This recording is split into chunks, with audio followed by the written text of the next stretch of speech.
Cousin Agatha. My best friend, Sarah Jane, and I were walking home from school on a cold November afternoon. Do you realize, Mabel, that 1886 is almost over? Another year of nothing important ever happening is nearly gone. Well, we still have a good bit of life ahead of us, I replied. You don't know that, Sarah Jane said darkly. We're 13 and a half. We may already have lived nearly a third of our allotted time. The Odells live to be awfully old, I told her. So unless I get run down by a horse and buggy, I'll probably be around a while. We walked along in silence. Then suddenly, Sarah Jane pulled me to the side of the road. Here's the horse and buggy that could keep you from becoming an old lady, she kidded. We turned to see my pa coming down the road. Want to ride the rest of the way, girls? He called. We clambered into the buggy, and Pa clucked to Nellie. What did you get in town? I asked. Some things for the farm and a letter for your ma. Around the next bend, Pa slowed Nellie to a halt. Your stop, Sarah Jane? Thanks, Mr. Odell. Sarah Jane jumped down. I'll be over to study later, Mabel. Bye. Who's the letter from? I asked Pa. Can't tell from the handwriting. We'll have to wait for Ma to tell us. When Ma opened the letter, she looked puzzled.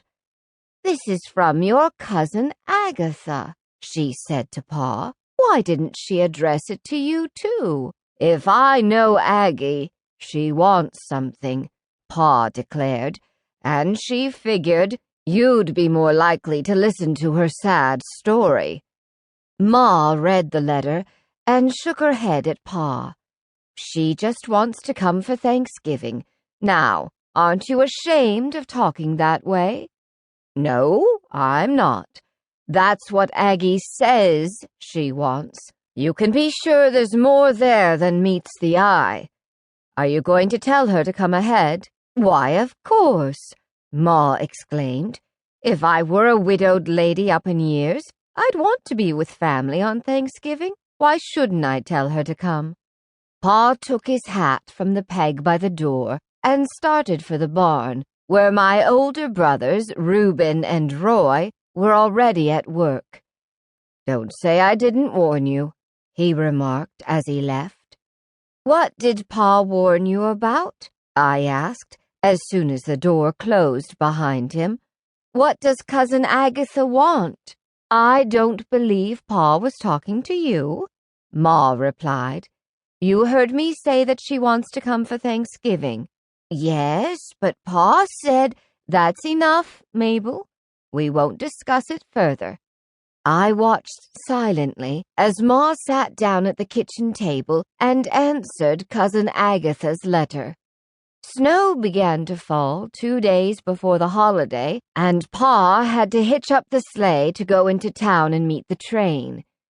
It will be just our misfortune to have a real blizzard and be snowed in with that woman for a week, he grumbled. Having Aggie here a few days won't hurt you, Ma said. The way you carry on, you'd think she was coming to stay forever. Pa's look said he considered that a distinct possibility. As I helped Ma with the pies, I questioned her about Cousin Agatha. Has she been here before? I can't remember seeing her. I guess you were pretty small last time Agatha visited, Ma replied. I expect she gets lonely in that big house in the city. What do you suppose she wants besides dinner? I ventured. Friendly company, Ma snapped, and we're going to give it to her. When the pies were in the oven, I hung around the window, watching for the sleigh. It was nearly dark when I heard the bells on Nellie's harness ring out across the snow. They're coming, Ma, I called. Ma hurried to the door with the lamp held high over her head. The boys and I crowded behind her.